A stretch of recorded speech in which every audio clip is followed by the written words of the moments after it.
తరమైనటువంటి భావి భారత పౌరుడు బాగుండాలంటే పాకిస్తాన్ మీద గట్టిగా యుద్ధం చేయవలసిన అవసరం ఉంది. కాబట్టి వాళ్లకు ఒకరు అంటారు మతంతో సంబంధం లేదు అంటారు ముస్లింలకు.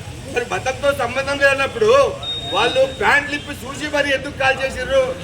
ఇది గుర్తుపెట్టుకోండి. ఓట్ల కోసం రాజకీయాలు వద్దు. ఓట్లు పక్కకు, ఓట్లు వేరే. తర్వాత మన జాతి ఉండాలి. మనం అందరం ఉన్నప్పుడే కాంగ్రెస్ ఉండొచ్చు, కమ్యూనిస్ట్ ఉండొచ్చు, బీజేపీ ఉండొచ్చు, టీఆర్ఎస్ ఉండొచ్చు, ఏదైనా ఉండొచ్చు. హిందువులమంతా ఒకటయ్యి హిందువుల మానవ ప్రాణాలు కాపాడుకోవాలని కోరుకుంటూ ఈ యొక్క మనము ఇవాళ చేస్తామంటే 30 మందిని బలిగొన్నారు. అంటే వాళ్ళు ఎక్కడైతే పెహల్గాం లోపల బైనారస్ అని వాలి ఉంది, పెద్ద లోయ.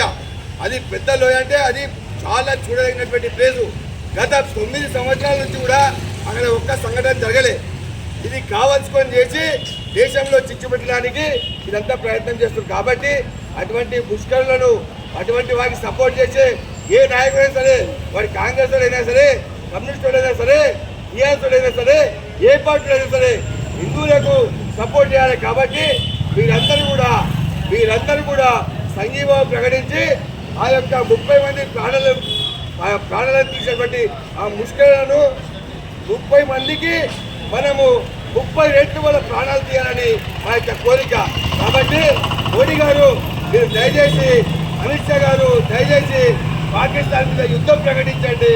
అక్కడ బంగ్లాదేశ్ రోహింగ్యాలను దేశం నుంచి తరిమేయడానికి కోరుకుంటూ ఇక్కడ ఉన్నటువంటి వీళ్ళందరినీ కూడా మేము ఘనమైనటువంటి నివాళులు అర్పించుకుంటూ ఈ కార్యక్రమంలో పాల్గొన్నటువంటి 131 డివిజన్ భారతీయ జనతా పార్టీ కార్యకర్తలకు అందరికీ పేరు పేరున హృదయపూర్వకంగా ధన్యవాదాలు తెలుపుకుంటూ ఈ యొక్క కార్యక్రమం చేసిన అందరికీ కూడా ధన్యవాదాలు తెలుపుతున్నా. జై హింద్, జై భారత్, భారత్ మాతాకి వందే మాతరం. ఈ దేశంలో ఉండాలంటే ఈ దేశంలో ఉండాలంటే